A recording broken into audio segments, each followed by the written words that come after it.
Всех приветствую. Последние новости об Александре Габышеве. Сегодня, 20 февраля, Саша позвонил Каилане чуть позже, чем обычно. Сообщил, что передачку от Натальи Стальной он получил и записку от Натальи ему передали. Сделал заявку о том, что хочет выйти на прогулку. Поясню.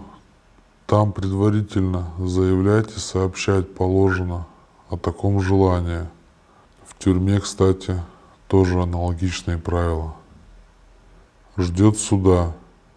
О приезде родственников на свидание шаман Александр сказал, что лучше приехать, когда будет тепло.